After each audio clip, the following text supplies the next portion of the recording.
하나님과 단둘이 있는 능력이란 제목으로 하나님 말씀 증거하도록 하겠습니다.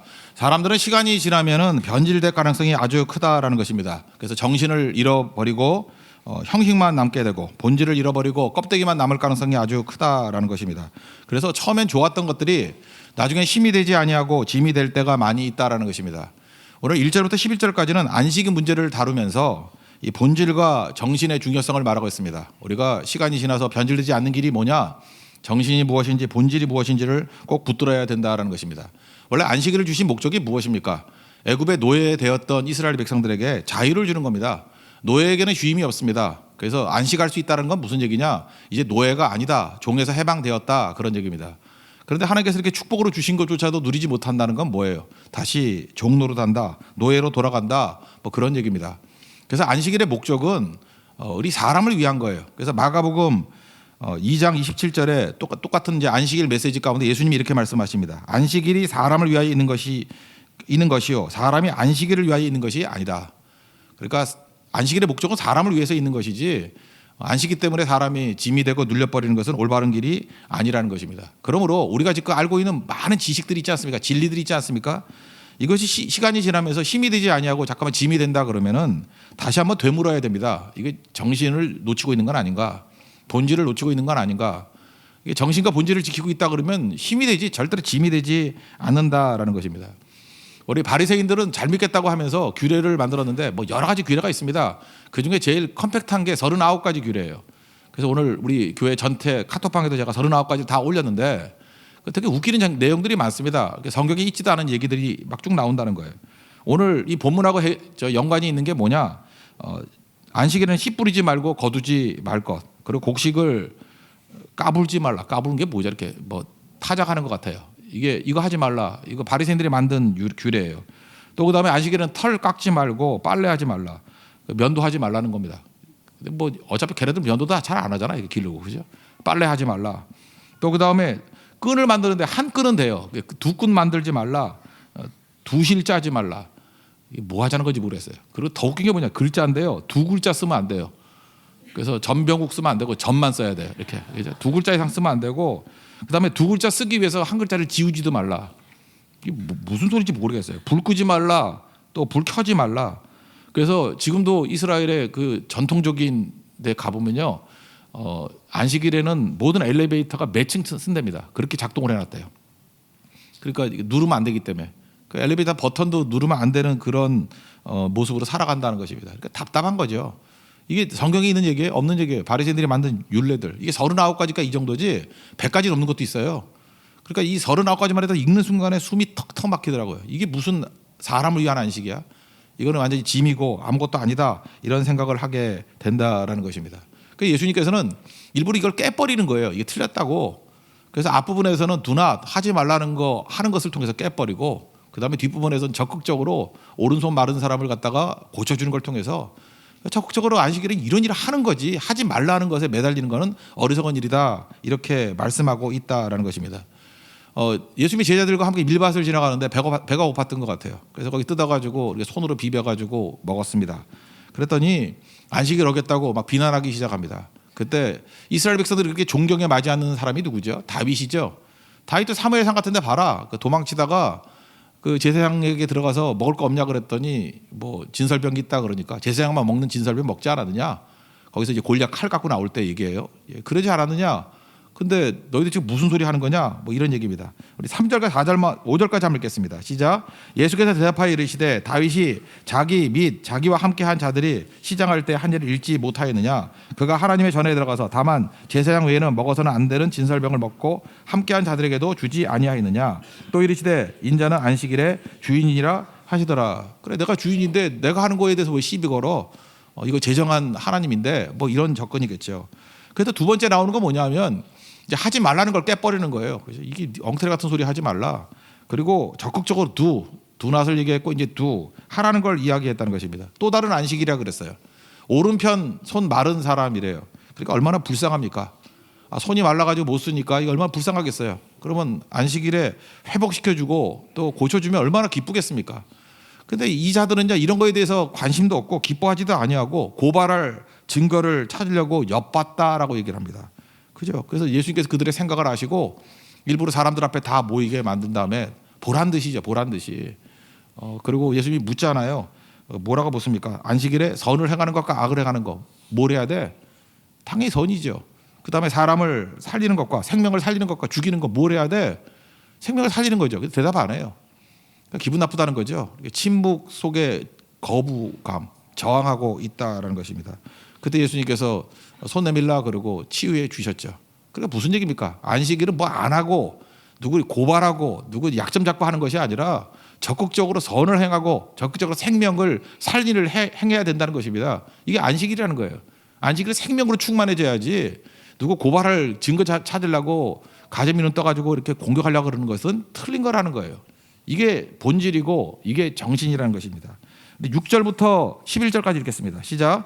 또 다른 안식일에 예수께서 회당에 들어가사 가르치실세 거기에 오른손 마른 사람이 있는지라 서기관과 바리새인들이 예수를 고발할 증거를 찾으려 하여 안식일에 병을 고치시는가 엿보니 예수께서 그들의 생각을 아시고 손 마른 사람에게 이르시되 일어나 한가운데 서라 하시니 그가 일어나 서거늘 예수께서 그들에게 이르시되 내가 너에게 묻노니 안식일에 선을 행하는 것과 악을 행하는 것 생명을 구하는 것과 죽이는 것 어느 것이 옳으냐 하시며 무리를 둘러보시고 그 사람에게 이르시되 내 손을 내밀라 하시니 그가 그리하매 그 손이 회복된지라 그들은 노기가 가득하여 예수를 어떻게 할까 하고 서로 의논하니라.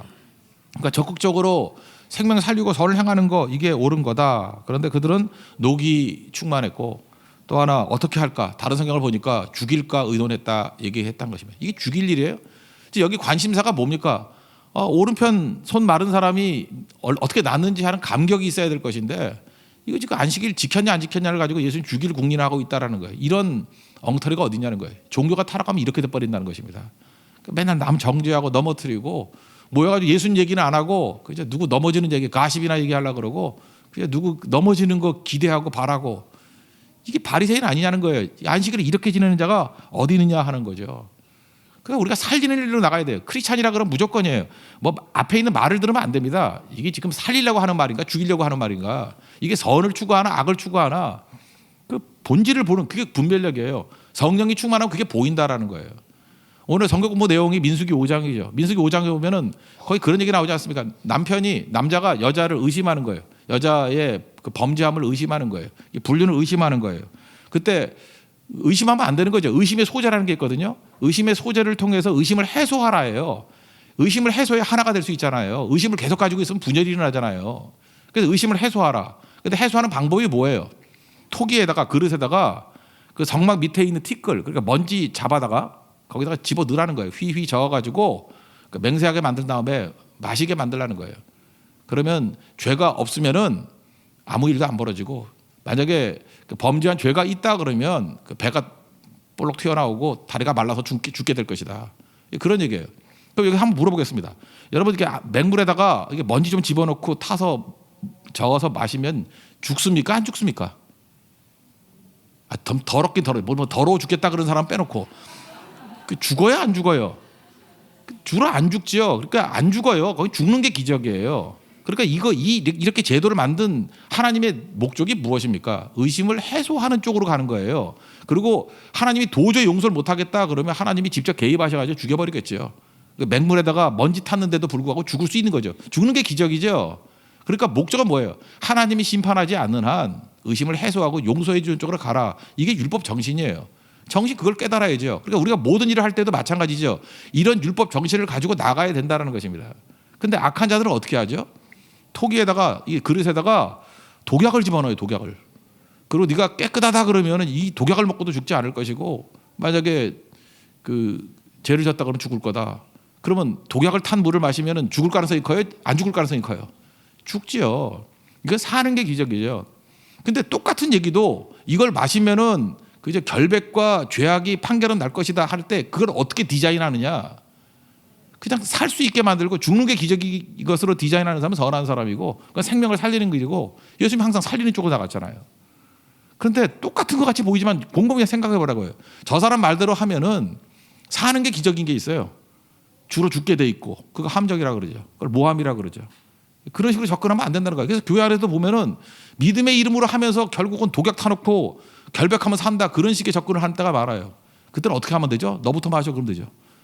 너부터 마셔. 언제나 그런 이상한 제도를 만들면요, 너부터 한번 해봐. 이게 나한테 해당할 때 억울함이 생긴다 그러면요, 하면 안 돼요. 율법 정신이 뭔데요? 억울함이 없게 하라, 가난한 자가 없게 하라, 그건데요.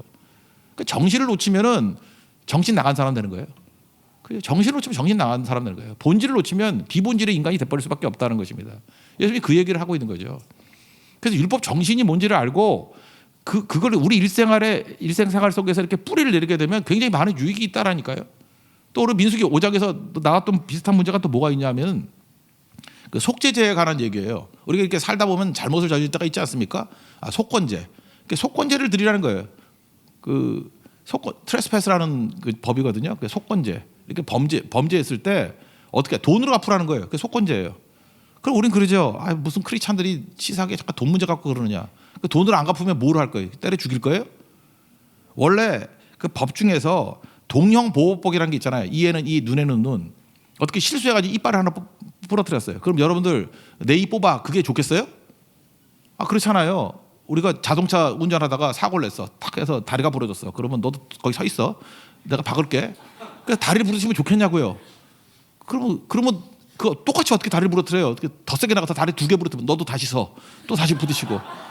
지옥 되겠죠, 지옥. 그럴 때 어떻게 하라는 거예요? 벌금으로. 그죠? 그게 벌금으로. 그게 제도라고요. 그게 율법 정신이라고요. 그렇게 보복하는 게 얼마나 비인간적인지 아느냐. 그럴 때 웬만하면 돈으로 해결하라. 전쟁도 벌이지 말고 다툼도 벌이지 말라, 그런 얘기죠. 그래서 민수기에 보면요, 민수기 5장 7절에 보니까 그 잘못한 거에 만약에 돈을 갖다가 이렇게 사기를 쳤다 그러면 20%를 더하래요. 5분의 1을 더하래요. 그러니까 우리가 누가복음 19장에 나오는 삭개오가 내가 다른 사람 것을 이렇게 속에서 뺏은 것이 있다 그러면, 옛날에 토색이라 그러던데 4배나 갚겠습니다. 그러니까 얼마나 많이 갚은 건지 알겠죠. 원래 120% 주면 되는 건데 400% 줬다는 거예요. 그래서 철저한 회개를 말하는 거예요. 우린 별로 놀라지도 않죠. 근데 이 얘기를 들었을 때 분명히 유대인들은 입이 쫙 벌어졌을 거라고. 20%더 주면 되는데 왜 4배를 준다 그러지? 그만큼 철저하게 하겠다, 그런 얘기죠. 그러니까 이런 제도를 가지고 우리에게 줄 수 있는 유익이 무엇입니까? 굉장히 많이 있어요. 예를 들어서 여러분들 소득이 있죠. 그럼 10분의 1은 11조니까 손대지 말고 하나님 앞에 좀 더 달라 그러세요. 만약에 생활액이 너 부족하다 그러면 하나님 10분의 1 좀 더 주세요. 그래서 내 삶에 속건제로 쓰게 해주세요. 속건제로. 저는 제일 많이 쓰는 것 중에 하나가 뭐냐면, 제가 실수가 많고 특별히 말도 실수를 할 때가 있고 그럴 때도 있지 않습니까? 그럴 때마다 사과하고, 두 번째 작은 선물을 줘요. 선물이라 그러지만 저한테 속건제예요. 그죠? 그러면 생각보다 잘 풀려요. 예를 들어 제가 옛날에 미국 집회 많이 다니고 할 때 그 동부에 가면은 그 좋은 대학들 많잖아요. 거기서 이제 볼펜 같은 걸 사요. 한 10자루 정도 사거든요. 한 10불 정도 해요. 그러면 10,000원짜리 정도 되는 걸 한 10자루 10만 원 정도 사고 이렇게 호주머니에 넣고 다녀요. 다니다 보면 하다 보면 이렇게 실수할 때가 많이 있지 않습니까? 약속을 어길 때 지각을 할 수도 있고, 외국이 잘 모르니까, 그죠? 어떨 때 또 말 실수를 하고, 그다음 문화가 다르니까 또 질문하지 말아야 될 거 괜히 질문하고, 그죠? 몇 살이에요? 이렇게 묻다가 깜짝 놀라가지고 대답 안 하고 분위기 나빠지면 이상이잖아요. 그럴 때 사과하고 그다음에 속건 재물이죠. 저한테는 하나씩 뽑아서 줘요. 그래서 친해진 사람 되게 많아요. 그러니까 속건이라는 게 우리 삶 속에서 그런 거라고요. 우리 목회자들이나 성도도 마찬가지입니다. 그렇게 하는 사람이 있어요. 이런 설교를 듣고 옛날에 그런 사람이 자기 새벽기도 나가겠다 하나님께서 어를 했대. 그러면서 자기 그런 얘기 하더라고요. 그 새벽기도 하루 빠질 때마다 하나님께 속건 제물 드리겠다고. 그 사람은 2만 원 줬어요. 그때 2만 원씩 드리겠다고. 한번 생각해서 일주일 빠지면 10만 원이에요. 그죠? 한 달에 40만 원. 제가 볼 때 그 형제에게서 파산이야. 그 정도면. 그 정도 돈 많은 대학생이었거든요. 파산이에요. 파산. 그러니까 결국은 일주일에 한 번 정도 빠지면서 꼭 내더라고. 그죠? 2만 원씩. 나중에 새벽기도에 사람 돼버렸다고요. 그러니까 이 속건 제물이라 그런 거예요. 내가 이렇게 말로 실수하거나 문제가 있을 때마다 하나님 앞에 하겠다. 또 어떤 형제 자매들은 그 미혼의 형제 자매들이니까 데이트할 때 하나님 앞에서 이렇게 부끄러운 일을 행할 때가 있대요. 그죠? 죄도 짓고 막 그럴 때. 그때만 서로 약속을 했대요. 속건 제물 드리자고. 그죠? 그렇게 했더니 자꾸만 양이 느는 거예요. 그래서 제가 헌금이 늘어가지고 내가 욕을 했죠. 너 헌금 안 해도 좋으니까 깨끗하게 살라고. 그렇게 말했던 적도 있는데, 어쨌든 이게 굉장히 우리에게 도움이 될 때가 많이 있다라는 것입니다. 이런 게 정신이죠, 정신. 그죠? 여러분들 주먹으로 치고받고 보복하고 뒤에서 네가 나한테 뒷얘기를 했어? 나는 더 할 거야. 그러면 그 지옥 된다는 거예요. 그렇게 하지 말라는 거예요. 말로 사과하고, 또 하나 반드시요 이렇게 속건 재물을 통해서, 그걸 또 선물이라고 표현할 때 선물을 통해서 가라고. 전 그렇게 했어요. 그 10자루 정도 해가지고 실수를 많이 할 땐 10자루가 모자랄 때도 있었고요. 너무 말실수 많아가지고. 근데 그게 없을 때는 뭐 다 사용 못할 때는 나머지는 감사한 사람들에게 줬어요. 한 3자루 실수한 걸로 쓰고 7자루는 정말 감사한 분들. 근데 형식은 다 뭐예요? 전부 다 선물의 형식으로 가는 거예요. 관계가 얼마나 넓어진지 몰라요. 제가 평생 썼던 가운데 그 당시에 처음 배웠던 건데 선물을 통해서 쓴 돈보다 잘 쓴 건 없는 것 같아요. 사람의 마음을 얻어요. 사람을 얻고 심지어 실수를 하는 걸 통해서도 사람을 얻어요. 그리고 뭐 어마어마한 거죠. 이게 율법 정신이라는 거예요. 정신과 본질을 붙들 줄 아는 여러분 지혜로운 종들 되는 하나님 백성 되기를 축원합니다. 그다음에 두 번째 단계는 예수님이 기도하시면서 제자 뽑는 얘기인데 이제 보세요. 본질과 정신을 붙들면 능력이 생긴다는 거예요. 이제 능력 얘기입니다. 능력. 이제 본질 붙들고 능력의 사람이 되라. 그러니까 예수 믿는다는 것은 능력의 사람이 되는 거다. 말에 있는 게 아니라 능력의 사람이 되는 거다. 그래서 19절이 핵심인데 예수에게서 능력이 나가서 모든 사람을 낫게 했다. 그러니까 예수님 안에는 능력이 있다라는 거예요. 그러니까 본질을 추구하면 능력이 생긴다는 거예요. 고린도전서 4장 20절에도 보니까 하나님 나라는 말에 있는 것이 아니라 능력에 있음이라 이렇게 말씀하잖아요. 그러니까 우리 믿는다 그러면 말로 증명 못해요. 능력으로 증명하는 거죠. 그러니까 본질과 정신을 붙들면 능력을 얻게 될 것이다. 이게 그 다음 단계의 메시지라는 것입니다. 그 능력 받기 위해서 필요한 게 뭐냐? 고독한 시간을 가져야 돼요. 예수님 보세요. 이렇게 능력 있는 모습이 나오기 전에 뭘 얘기를 하고 있어요? 그 가서 기도하는 얘기가 나오잖아요. 그죠? 12절, 13절 읽겠습니다. 시작. 이때 예수께서 기도하시러 산으로 가사 밤이 새도록 하나님께 기도하시고 밝음에 그의 제자들을 부르사 그 중에서 12를 택하여 사도라 칭하셨으니. 그러니까 능력 임하기 이전에 제자 뽑기 이전에 뭘 하셨어요? 그냥 하나님과 1대1 단둘의 시간을 갖잖아요. 이거를 이제 고독의 시간 또는 고독의 제자도 이렇게 얘기를 합니다. 이거에 대해서 되게 책 좋은 게 있는데 이 본문 지금 읽었던 12절부터 19절까지 내용을 가지고 책을 한 권 쓴 사람이 있어요. 헨리 나우엔이라고. 헨리 나우엔의 그 삶의 영성이라는 책이 있어요. 삶의 영성. 이건 뭐 3파트로 돼 있는데 그냥 책 전체를 다 소개해 주는 거랑 똑같은 애요. 1장이 뭐냐면 1단계가 고독의 제자도. 그러니까 뭐겠어요? 딱 느낌이죠. 하나님과 단둘의 시간을 갖는 영성이에요. 고독의 제자도 여기서 능력 받는다는 거예요. 그다음 두 번째 공동체의 제자도. 이제 능력 받으니까 어디로 가야 돼요? 사람들 향해서 나가야 되겠죠. 그래서 서로의 약한 모습을 받아들이는 영성. 그러니까 하나님 만나면 능력을 받고요. 그다음에 그 공동체를 향해서 나아가면 서로의 약함을 받아들이는 훈련을 하게 된다는 거예요. 여러분 서로의 약함을 받아들이지 않으면 어떻게 공동체를 이룰 수 있겠어요? 지금도 보면요. 아집에 사로잡혀가지고 자기 딴에는 뭐 자기가 대단하다 생각하죠. 그래서 나는 이상하게 사람 속에 잘 섞이질 못해요. 공동체에 못 들어가요. 그런 사람의 특징이 뭐냐 하면은 서로의 약한 모습을 받아들이지 못하는 거예요. 그 약한 모습 보면은 그냥 막 신경질 내고 막 화내고 막 떠나고 그러는 거예요. 그러니까 공동체의 영성이 뭡니까? 서로의 약한 모습을 받아들이는, 영접할 줄 아는 거. 우리 신앙생활 할 때 뭐 사람 만나면 다 연약한 거죠. 그래서 약함을 받아들이는 거. 그리고 세 번째 파트가 뭐냐면 사역의 제자도예요. 사역의 제자가 사역이 어떤 곳입니까? 뭐 잘난 곳, 높은 곳 그런 게 아니에요. 고통의 자리를 찾아가는 영성 그래요. 사역지가 어디예요? 고통이 있는 곳이에요. 그죠? 어려움이 있는 곳. 그걸 향해서 나아가는 영성. 그러니까 오늘 12절부터 19절까지 말씀을 요약한 거예요. 그 세 가지. 고독의 제자도, 그 다음에 공동체의 제자도, 사역의 제자도. 책 읽을 거 없어요. 그게 다예요. 그 책. 예. 그 얘기예요. 예. 그런 거에 대한 설명을 쭉 하고 있다라는 것입니다. 예수님이 그렇죠. 제일 먼저 했던 게 능력 받는 게 어디에 있어요? 고독의 제자도. 하나님과 단둘의 시간을 갖는 거. 하나님 만나면, 하나님 말씀을 만나면 중심이 생긴다 그랬죠. 중심은 있는지 없는지 어떻게 알아요? 그러니까 하나님을 만나는 것으로 신앙이 생긴 사람은 중심이 흔들리지 않아요. 근데 이게 사람 쳐다보고 사람의 인정, 뭐 사람의 칭찬 이런 거에 뿌리를 둔 사람은 막 요동을 쳐. 그래서 중심이 있는지 없는지는 뭘 보고 한다고요? 많이 줘보면 알아요. 많이 주면 막 헷갈리면 그 중심이 없는 거. 어려움이 임해보면 알아요. 막 헷갈리는 거. 그러니까 높였다가 낮췄다가 이래 보면 알아요. 높을 땐 잘하다가 낮춰지면 아무것도 못. 중심이 없는 거예요. 그죠? 많이 주는 거, 양. 그 다음에 높이. 뭐 그 다음에 뭐죠? 어려움. 이런 걸 통해서 중심이 있는지 없는지를 안다고요. 중심이 있으면요, 아무리 어려움이 있다 해도 일을 다 해내요. 중심에 대해서 제일 잘 볼 수 있는 게 콤파스라는 거 있죠. 콤파스. 쇠꼬챙이 같은 거 딱 찔러놓고 이렇게 원 만드는 거. 콤파스 있죠. 콤파스. 콤파스 이렇게 어렸을 때 학교 때 보면은 그것도 좀 싸구려가 있어요. 그러면 이게 중심축이 막 흔들려. 좀 싼 거 사면은. 그래서 이렇게 하다 보면 원이 안 나와, 짱구가 나와. 근데 좀 좋은 거, 모닝 글로리 거 이렇게 사면은 딱 찍으면은 조그만 것도 원이 나오고 큰 것도 원이 나오고 잘 나와요. 그죠? 그때 중요한 게 뭐냐, 이게 중심이 이런 거구나. 여러분 싸구려 한번 사보세요. 다이소에서 사가지고 한번 해봐요. 그러면 이게 흔들리고 모닝 글로리 그러면 잘 나온다고. 아, 이게 중심이 이렇게 중요한 거구나. 그래서 1,000원짜리 안 사는구나. 이렇게 생각을 하면서 한번 깨달아 보라고요. 그러니까 우리 신앙도 이게 중심이 있는 신앙이 될 때 그게 너무너무 중요한 거죠. 흔들리지 않는다는 거예요. 여러분 환경적인 어려움이 올 때 요즘같이 이렇게 뭐 전염병 돌고 할 때 이때 중심이 있는지 없는지 알죠. 예배도 흔들리지 않고 성교도 흔들리지 않고 이게 뭐 우리가 우리 힘 갖고 사는 거 아니에요. 일상생활 같이 그냥 쭉 갈 수 있는 게 중심이 있을 때 흔들리지 않아요. 이게 중심이 없어 놓으면 온갖 걱정, 두려움, 뭐 내가 나를 지킨다고 생각하고 다 흔들려 버리는 거죠. 우리나라 초대교회 때 그 선교사들이 왔잖아요. 선교사들이 올 때 원리가 있어요. 그 원리 중에 하나가 이제 그런 거예요.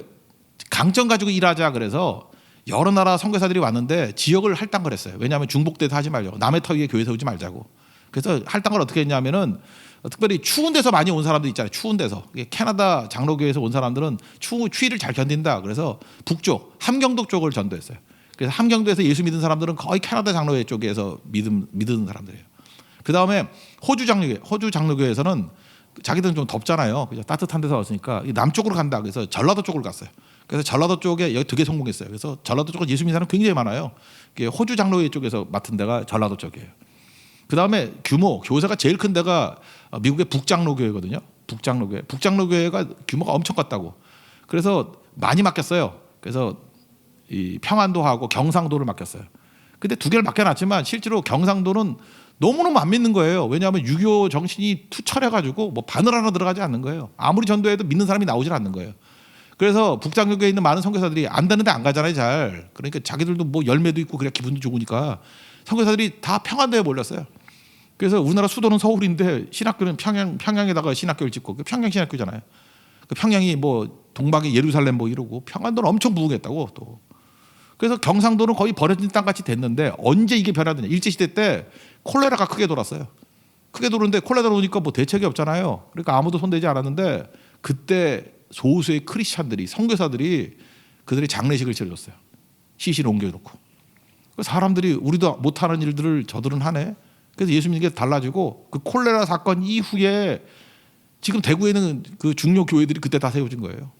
그때부터 대구가 변화되기 시작하고 부흥이 일어나기 시작하더라는 것입니다. 그러니까 여러분 생각해 보세요. 우리 중심만 있으면요 어떤 상황이 오든지 간에 이게 나쁜 게 아니에요. 만약에 그 콜레라 사건이 없었다 그러면 대구 쪽 같은 데가 그 보수적인 데가 그 예수 믿었겠어요? 그죠? 근데 거기서 복음의 역사가 나타나기 시작하고 또 새로운 일들이 벌어지잖아요. 그러니까 모든 게 다 기회입니다. 하나님이 함께 하시면 보호해 주시고 6월절이 뭐예요? 패스오버 아니에요. 6월절 있기 전에 그 대부분이 뭐 죽음의 위협들, 전염병, 뭐 수역 뭐 이런 거 아니에요 다? 주님이 함께 해주시면 패스오버 하는 거고요.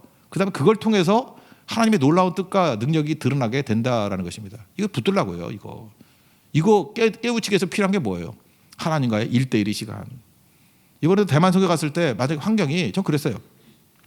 그 어떤 집사님이 저한테 묻더라고요. 목사님 이게 전도를 할 때 마스크를 쓰고 해야 됩니까? 벗고 해야 됩니까? 마스크를 쓰고 하면은 무례해 보이고 겁을 낼 것 같고 벗으면은 또 네가 나를 전염시키려고 작정을 했냐 이럴 것 같고 어떻게 해야 되냐? 나도 모르겠더라고요. 쓰고 해야 되나 벗고 해야 되나? 그래서 그냥 알아서 하라 그랬는데 좀 더 기도를 해봐야 될 것 같아요. 어떻게 될지 모르겠어요. 그리고 너무 어렵고 상황이 그렇다 그러면 뭐 우리가 광신도도 아니고 뭐 그럼에도 불구하고 침체가면서 전도할 거 없고 그럼 또 조용히 모여서 기도도 할 수 있고 어떻게 보면 고독의 선교가 될 수도 있잖아요. 그죠? 믿는 사람끼리 모여서 많이 기도하고 또 뭐 같이 예배드리고 그런 거 하면 되잖아요. 왜 그래요? 어떤 때 하나님께서 우리를 고독하게 만들 때가 있거든요. 홀로 있게 만들 때가 있거든요. 그때는 홀로 있어야죠. 뭐 감옥에 간다든지 병원에 입원을 한다든지 뭐 왕따를 당한다든지 뭐 실직을 당한다든지 인생에서 이런 고독한 시간 없어요? 내가 원할 때만 있나? 고독한 시간은 무조건 주님 만나야 된다고요. 근데 마귀가 제일 싫어하는 게 뭔지 알아요? 성도가 혼자 있는 걸 너무 싫어해.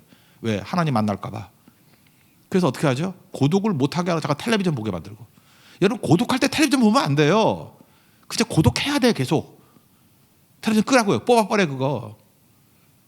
유튜브 본다고 당연히 끊어야죠. 당연히. 더하지 손에다 놓고 그것도 끊어야지. 다 끊고. 그다음에 그 전화 이런 거 하지 말라고요. 하나님께서 하나님 만나자고 단둘의 영성을 기르라고 지금 기회를 준 건데 왜 자꾸 전화를 하냐고. 힘들고 고독하고 할 때 눈물 흘리면서 주님 만나야 돼요. 주님. 그게 너무너무 필요한 거예요.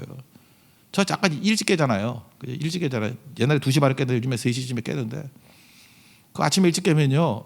저는 아침이 좋은 시간이 그거예요. 생각보다 엄청 고독해요. 그거 아세요? 엄청 고독해. 미치겠어. 세상에 나밖에 없는 것 같고 뭐 사막에 혼자 있는 것 같고 정말 고독해. 왜냐하면 그래서 뭐 자는 사람 깨우고 싶어. 너도 일어나, 너도 일어나. 그럼 이제 맞을까봐 못 깨울 거야. 근데 그때 그래서 새벽이 좋은 거예요. 이 고독이 하나님 만나는 기회라고. 그러니까 그때 기도가 제일 잘 나오고 그때 말씀이 흡수가 되고 하나님 앞에서 우리 고독한 시간이 꼭 필요한 거예요. 근데 여러분 고독한 시간 없죠. 그 영성이 메마르는 거예요. 능력이 없는 거예요. 주님께서는 자발적으로 고독한 시간 갖잖아요. 그죠? 올라가서 기도하시는 거. 우리에게도 고독을 통해서 우리 하나님 깊이 만나는 은혜의 체험이 있기를 원합니다. 그러면 능력이 임하는 거죠. 능력이 임하면 어떤 일이 벌어지냐? 뭐 남녀노소 빈부귀천 다 모인다는 거예요. 우리 17절부터 19절까지 읽겠습니다. 시작. 예수께서 그들과 함께 내려오사 평지에 서시니 그들 제자의 많은 무리와 예수의 말씀도 듣고 병고침을 받으려고 유대 사방과 예루살렘과 두로와 시돈의 해안으로부터 온 많은 백성도 있더라. 더러운 귀신에게 고난받는 자들도 고침을 받은지라. 온 무리가 예수를 만지려고 힘쓰니 이는 능력이 예수께로부터 나와서 모든 사람을 낫게 함이러라. 많은 무리가 모이고 말씀 들으려고 그러고 병고침을 얻고 여기 지역적으로 보면 어디가 나와요? 유대 사방, 이 유대는 잘 사는 곳이죠. 그 다음에 예루살렘, 물론 수도죠. 두로와 시돈 해안, 이거 12지파 땅 배분할 때 어느 지역이에요? 아셀 지파지요. 아셀, 두로, 시돈, 아셀. 잘 살았다 그랬죠? 이게 지금 우리는 지금 뭔 얘기인지 잘 모르는데 병들고 못 배우고 이런 사람들 모였고 유대 사방과 예루살렘과 두로와 시돈에서도 왔다 그러면 요즘식으로 우리에게 얘기하면은요 이런 거요. 압구정동에서도 오고 청담동에서도 오고 성북동에서도 왔다 그 얘기예요. 와다요? 거기 사는 사람 아무도 없지만 와다요? 그러니까 여러 사람들 다 모였다는 거예요. 능력이 이런 거라는 거예요. 뭐 일부분만 모인 게 아니라 온갖 구분 없이 다 모여서 예수님께 나와서 능력 받고 회복되더라 그런 거죠. 그러니까 여러분들 능력이 왜 필요하냐? 능력은요 내 힘이 아니에요. 하나님께 주신 능력이라고요. 성령의 능력이라고요. 이거 필요한 거죠. 여러분 이사야서 60장부터 진짜 빛을 발하라 그러면서 막 영광스럽지 않아요? 그 이사야 60장 22절 보면요 그 작은 자가 1000명 이루겠고 약한 자가 강국을 이룰 것이라. 전 이게 꿈이에요. 우리 약해도 괜찮아요. 약한 자가 작은 자가 1000명을 이룬대요. 지금 1명 2명밖에 없지만 성령이 임하시면 능력이 임하시면 1000명을 이루겠고 약한 자가 강국을 이루게 될 것이다. 성령이 임하면 이런 일이 있다는 거예요. 여기서 성령 충만하십시오. 그죠? 내 모습이 중요한 게 아니에요. 성령 임하면 이런 일이 벌어지잖아요. 우리 앞부분에 5장에 살폈죠. 그 베드로부터 시작해가지고 뭐 그 어부들 무식하고 아무것도 아니잖아요. 맨날 두려워 떨고 쫄고. 근데 예수님이 뭐라 그래요? 5장 10절에 무서워 말라. 이제 후로는 내가 사람을 취하리라. 사람 낚는 어부가 되리라. 수준이 다르잖아요. 수준이. 약하고 아무것도 아닌 존재를 할지라도 성령의 능력이 임하니까 사람을 취하는 자가 되리라. 여러분 사람 취하는 게 쉬워요?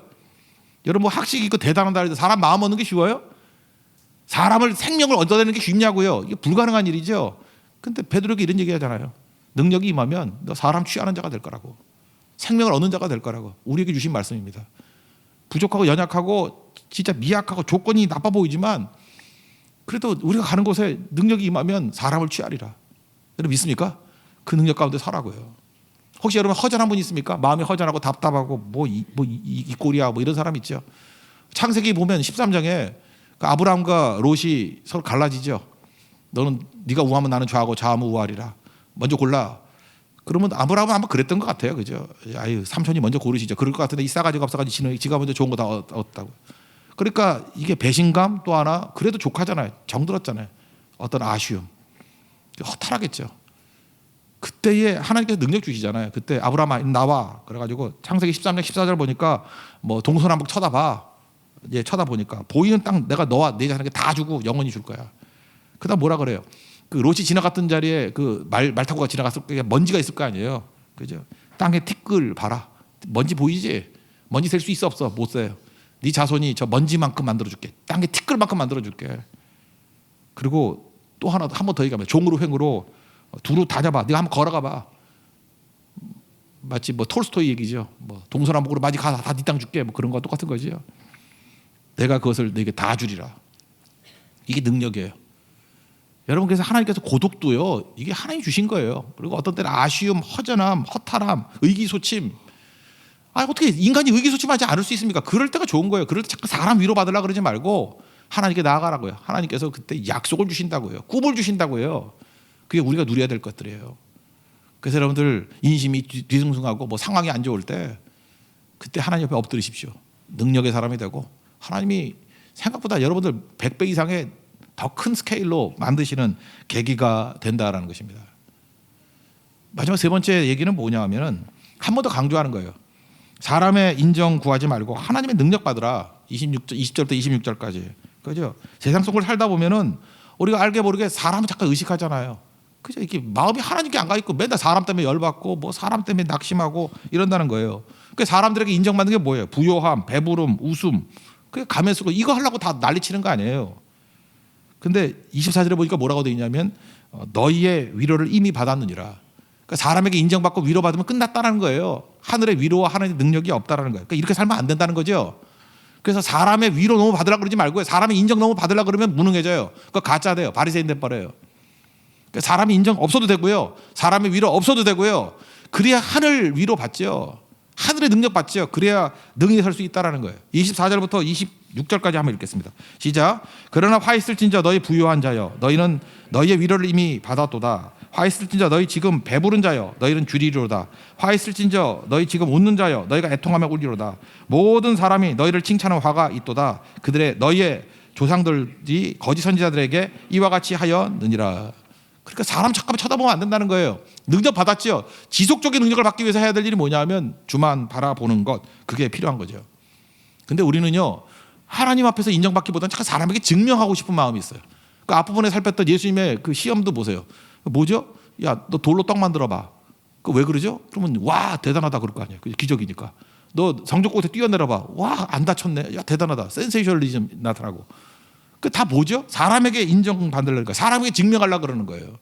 사람에게. 사람들이 그 요구하잖아요. 야, 너 남은 구원하고 너는 구원 못하냐? 네가 하나님의 아들이라며? 내려와봐. 그러잖아요. 내려와봐. 이거 뭐예요? 증명하라는 거죠. 증명하라는 거죠. 저는 그랬잖아요. 저 내려온다고. 그죠? 그냥 옥수수를 다 털어버리고 뭐, 턱을 날려버리고, 그죠? 아주 양악 수술을 인공으로 시켜버리고. 그리고 다시 올라가서 엘리 라마 사박타니 이러면은 명문도 없고 실리도 없고 다 좋을 것 같다. 근데 이건 뭐예요? 인간에게 증명하는 거잖아요. 내가 진짜라고.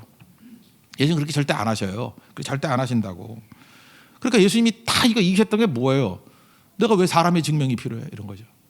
여러분 지금 젊은이들이요 부모로부터 너무 이렇게 상처를 입은 애들이 많아요. 부모가 어찌 보면 사탄의 대리인이 돼가지고 사탄의 선지자가 돼가지고 사탄이 할 소리를 자식들에게 자꾸 하는 거예요. 너 이것만 하면 내가 사랑해 줄게. 너 이것만 하면 인정해 줄게. 너 좋은 대학만 가면 너 최고라고 내가 인정해 줄게. 사랑해 줄게. 너 스펙만 쌓으면은 너 대단하다고 인정해 줄게. 다 이게 사탄의 소리 아니에요? 하나님의 소리는 뭐예요? 우리 세례 받을 때 나왔죠. 너는 내 사랑하는 자여, 나의 기뻐하는 아들이라고. 하나님이 우리가 뭐 해야 기뻐해요? 우리가 뭐 해야 사랑받아요? 이게 유혹이라는 거예요. 여러분들 능력 받고 난 다음에 그 다음에 유혹으로 삼천포로 빠지는 애들의 다 특징들이 뭐냐면 다 이거예요. 사람에게 인정받으려고. 하나님께도 인정받고 사람이 이게 뭐 하는지. 사울한 거 똑같은 길이라고요. 누가 사람한테 인정받으래? 이미 인정받은 존재인데. 내가 너를 기뻐하고 너를 사랑하노라. 잠깐 사람들 와가지고 내가 뭘 해야 기쁨이 되죠? 뭐 그런 거 소리 하지 마. 이미 기뻐하셔요. 이미 아들이에요. 탕자가 돌아왔을 때 뭐 해야지 기뻐했나? 아들인데 뭐 돌아오면 기쁜 거지. 그냥 사랑하는 건데. 이게 목사에게도 되게 많아요. 뭐 이렇게 잘못하면 내가 어떻게 해야지 주님의 기쁨이 될까? 뭘 기쁨이 돼? 깨지고 망가지고 하더라도 너 이미 내 기쁨이고 내 사랑이야. 그 확신이죠. 그 확신. 여러분 진짜 사랑해요. 그래서 세상의 유혹 시험이 내게 몰려올 때도 찬양하잖아요. 거대한 폭풍 가운데 위축된 나의 영혼. 잠깐 위축시켜요. 내가 뭐 하는지 알고 내가 뭐 할 줄 알고 그렇게 위축이 되지. 전쟁은 내가 싸우는 게 하나님에게 속한 거라면서요. 여러분 그 확신 가지십시오. 그래서 오늘 내용이 이거예요. 본질과 정신 붙들라. 그러면 능력이 임하게 된다는 거죠. 그 능력을 계속 유지하는 방법은 뭐냐? 이거 깨는 방법. 마귀는 이거 좋은 거 놔두지 않아요. 자기 증명하려고 나가. 사람 인정, 사람의 위로 받으려고. 그럼 다 깨져버린다는 거예요. 다시금 주님 바라보고 위축되지 말고 이미 사랑받는 존재라는 거 확신 가지고 담대하게 나가라. 승리하게 될 것입니다. 그거를 하나님의 종들에게 축원합니다. 잘해서 나가겠습니다. 여호와께 돌아오라 찬양하겠습니다. 여호와께 돌아가자.